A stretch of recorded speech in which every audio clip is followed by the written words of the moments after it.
douceau. Aïe, la misère pas douceau. Les arrivés, m'a fait le choix le moins pour m'aller. Aïe, la misère pas douceau. Aïe, la misère pas douceau. Les arrivés, m'a fait le choix nous pour m'aller. Nègre dit c'est bourgeois, il dit il pas nègre, mes amis, c'est haïtien tout. À la mounio parler. Aïe, la misère pas douceau.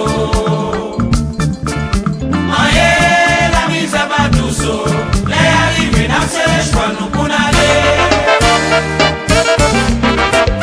Allons peuple pas de chance.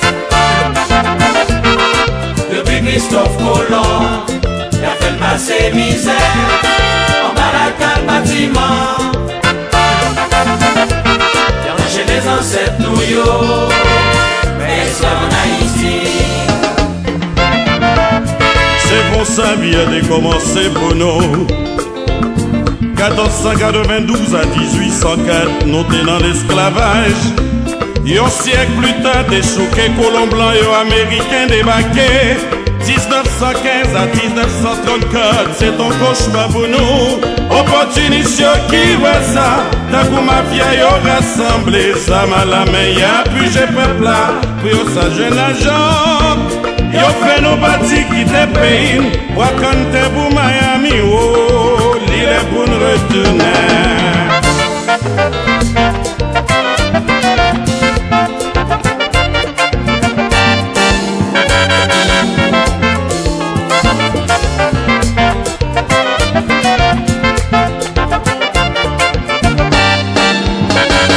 Je me présente, mon nom c'est Carlo Palmira. Je suis un chanteur, je suis un coiffeur. Je suis un Haïtien.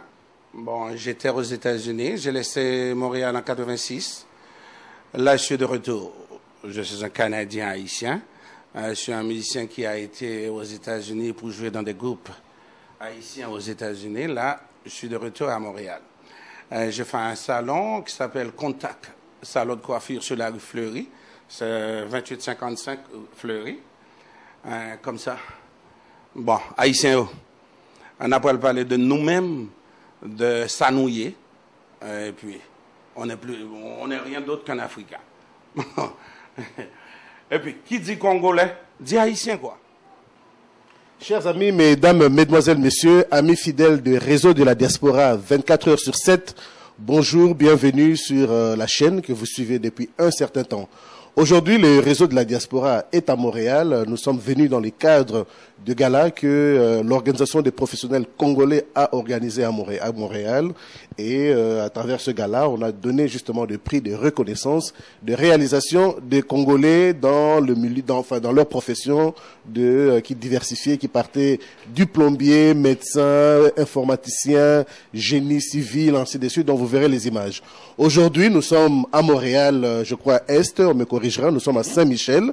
Aujourd'hui, je suis venu rencontrer la communauté haïtienne. Alors, j'ai ici avec moi un vétéran de la communauté haïtienne qui se définit aussi en même temps comme un Congolais. Alors, il est artiste, il a beaucoup de talent, il a un salon de coiffure qui est bien conçu, un très bon coiffeur que les Africains devraient visiter ici à Montréal. Alors, je lui demande de se présenter en 2-3 mots et puis on va rentrer dans on va partager avec lui quelques deux questions que j'ai prévues pour lui. Bonjour, monsieur. Mon nom c'est Carlo Palmira, bonjour, monsieur. Comme tu disais, je suis un coiffeur, je suis un chanteur. J'aimerais avoir des clientèles africaines, comme j'ai beaucoup de clientèle haïtienne. Bon, j'aimerais avoir beaucoup d'Africains aussi. Beaucoup d'Africains certainement, je suis sûr que les Africains de Montréal qui vous suivent à partir de cette édition trouveront l'adresse, puisque l'adresse défilera sur l'écran et ils viendront bien sûr vous visiter. La première question que j'ai, beaucoup de gens d'Haïti m'envoient des messages pour dire mais jusque-là nous n'avons pas encore vu un de nôtres. Je crois qu'ils auront reçu une réponse à leur préoccupation. Mais ce que j'aimerais connaître, où est-ce qu'on trouve la communauté haïtienne ici au Canada? Bon, ici au Canada, il y a Montréal-Nord et à Saint-Michel. Dans l'Ouest aussi, il y a beaucoup d'Haïtiens. Bon, on trouve les Haïtiens partout à Montréal. Il n'y a pas vraiment une communauté haïtienne fixée à Montréal. C'est pas pareil comme aux États-Unis, comme en Floride, comme à New York.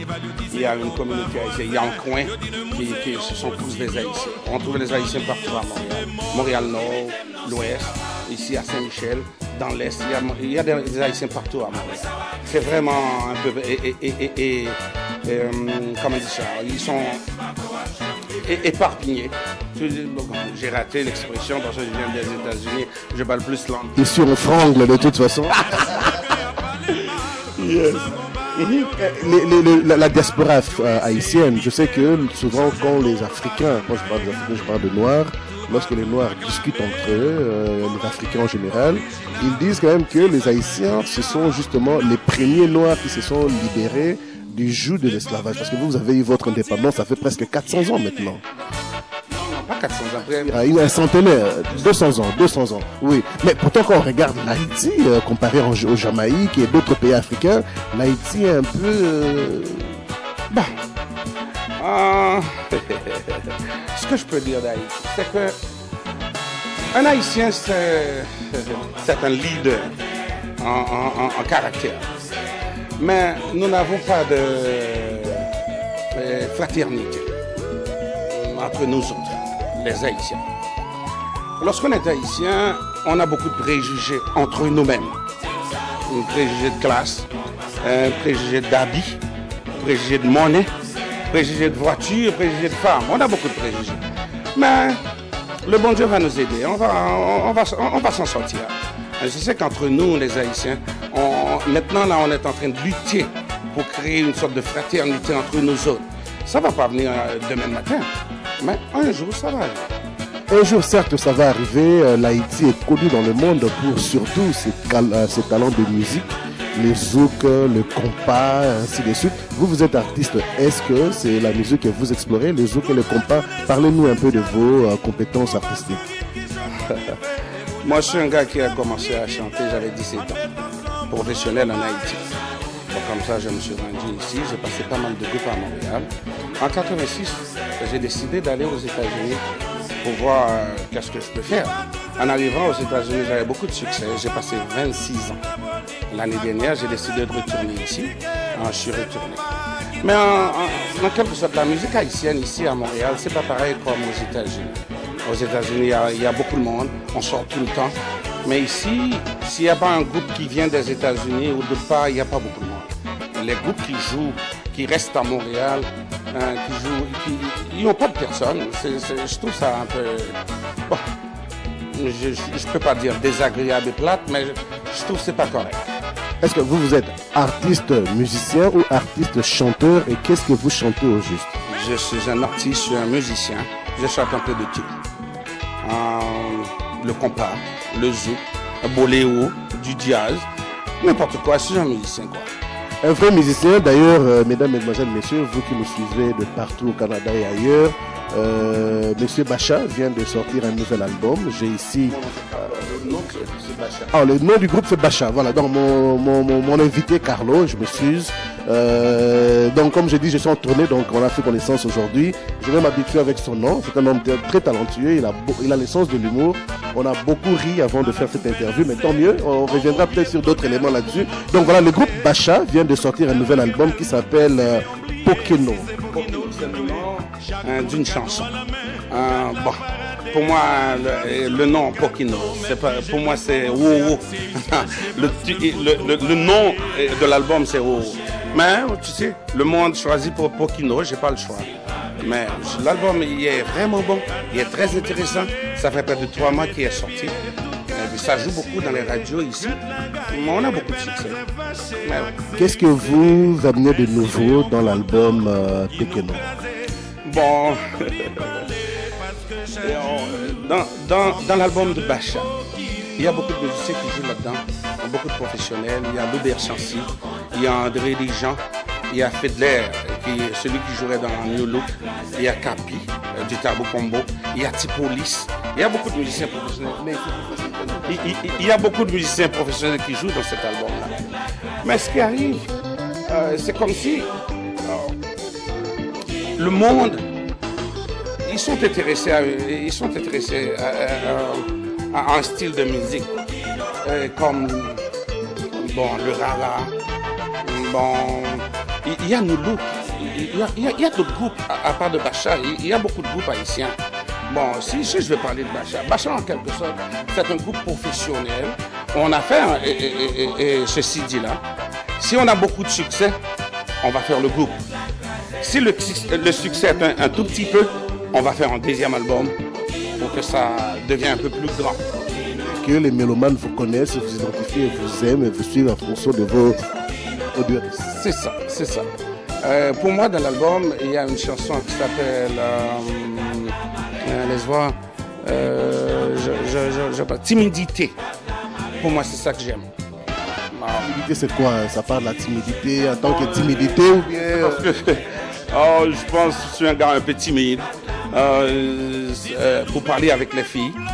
Bon, c'est des affaires de même. Quand tu es musicien, c'est normal, tu dois être timide. Parce que les femmes n'aiment pas ça, un gars qui vient de parler pour rien là. Il faut que tu assis et puis tu attends qu'on vienne parler. C'est ça un chanteur. C'est ça un chanteur, effectivement, mesdames, mesdemoiselles, messieurs. Les réseaux de la diaspora, comme nous vous avons dit, nous faisons toujours le nécessaire pour connaître comment vivent le peuple des diasporas. Généralement, nous, les immigrants, nous quittons notre lieu originaire de résidence, que ce soit l'Afrique, l'Europe, l'Amérique latine, les Caraïbes, et ainsi de suite, pour venir nous établir dans une nouvelle terre. Et souvent, nous rencontrons beaucoup de défis, des défis d'intégration, des défis de compréhension des cultures, par moments de conflits culturels en tant que tels. Vous, est-ce que vous pensez que le peuple haïtien est bien intégré au Canada? Est-ce qu'il est parvenu à surmonter tous les défis d'immigration qui se présentent en tant que tels? Je ne pense pas. Vous ne pensez pas? C'est difficile pour les Haïtiens avec l'immigration. Dans mon temps, c'était très facile. Comme je t'ai dit, ça fait pas longtemps que je suis de retour. Maintenant, ça devient très difficile pour les Haïtiens. Et pas pour seulement les Haïtiens, pour les Africains aussi, pour tout le monde. Et c'est quoi la difficulté que vous identifiez en tant que tel? Bon, moi, je peux rien vous dire parce que ça fait pas longtemps que je suis de retour. Je connais pas vraiment le problème qui existe dans le milieu pour l'immigration actuellement. Dans mon temps, je connaissais le problème. Là, maintenant, bon, je peux rien te dire à ce sujet. Ce qui existe, c'est que je vois beaucoup de monde qui n'ont pas de résidence, qui ne travaillent pas, qui ne font rien ici, tu vois. Mais c'est mieux de rester ici d'aller aller en Haïti. L'Haïti a quand même été valorisé par le Canada parce qu'à un moment, on a vu le poste hiérarchique le plus élevé qui a été remis entre les mains d'une enfant d'Haïti, qui n'est autre que la gouverneure Michaëlle Jean. C'était quand même un élément de fierté africain et surtout de fierté haïtienne. Est-ce que vous, Haïtiens, avez-vous obtenu un crédit quelconque ou un bénéfice quelconque durant ces temps de son poste en tant que gouverneur du Canada, gouverneur général? Moi, je peux vous dire quelque chose. De 1974 à nos jours, les Haïtiens ont beaucoup de valeurs ici, comparé dans le temps de 1974. Mais ce que je peux, l'important, c'est que moi, je n'étais pas là. Il y a beaucoup de choses que je ne connais pas, que je ne peux pas vous parler. Même aux États-Unis, vos vécus des Haïtiens aux États-Unis, les défis d'intégration, c'est pratiquement le même, non? On trouve beaucoup d'Africains, beaucoup d'Haïtiens dans des proches aux États-Unis. Les États-Unis et puis le Canada, c'est deux pays un peu différents. Ils ne sont pas pareils. Je ne peux pas dire que j'aime mieux rester aux États-Unis qu'au Canada, mais je trouve que je suis plus libre aux États-Unis que au Canada. Libre financièrement, libre artistiquement, libre émotionnellement, amoureusement? En tout. Ok. Alors, qu'est-ce que vous voulez que les gens connaissent des Haïtiens? C'est-à-dire, les gens regardent les Haïtiens. Souvent, on avait une discussion, je ne voudrais pas expandre là-dessus parce que bon, c'est pas le sujet du jour. Souvent, les gens disent, tiens, en Haïti, on fait beaucoup de voodoo. Bref, il y a cette incompréhension là. Aujourd'hui, les gens qui ne connaissent pas les Haïtiens, qui veulent connaître qui est un Haïtien, qu'est-ce que je dois faire pour m'approcher de la communauté haïtienne, pour m'attendre avec un Haïtien, qu'est-ce qu'ils doivent savoir? Bon, tu veux parler de vaudou?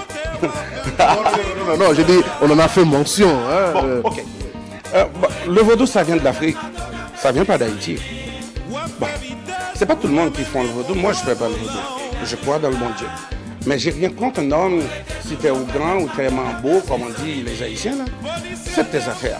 Si tu crois dans le bon Dieu, j'ai rien contre toi. Si tu crois dans tes esprits, dans des mystiques, des affaires de même, j'ai rien contre toi ici. Parce que là, entre les Noirs, il y a une partie des Noirs qui font de la magie. C'est pas tous les Noirs qui font de la magie. Bon, il y a des Africains. Et bon, on dit les Haïtiens font de la magie. Les Jamaïcains font de la magie aussi. Les Brésiliens font de la magie aussi. Parce que le prêcheur de vaudou qui nous a donné la liberté, il était jamaïcain, il n'était pas haïtien. Okay. Bookman, il était jamaïcain. Bon, c'est pour ça que tous les Noirs font de la magie, pas seulement les Haïtiens. C'est une sorte de critique. C'est que la magie en Haïti ont beaucoup plus de force que d'autres magies dans d'autres pays. C'est seulement ça que j'ai à dire. Ben, de toute façon, tout ceci fait partie de la coutume africaine. Souvent, le monde occidental ou les ignorants, je m'excuse d'utiliser ce terme, ont l'habitude d'identifier ses forces, ses savoir-faire comme étant généralement les forces négatives. Alors, malheureusement, les interviews commencent et doivent finir. Mais j'aimerais savoir, je travaille avec un partenaire qui est à Toronto, Dr Charles Kajimo-Pompo. Souvent, il pose à ses invités la question de connaître, durant nos interviews, nous posons beaucoup de questions. Si vous étiez appelé à conclure cette émission, quel est l'élément que vous aurez souhaité discuter, que je n'ai pas amené durant cette interview, que vous aimeriez que vos auditeurs puissent connaître? Je n'ai pas vraiment entendu la question.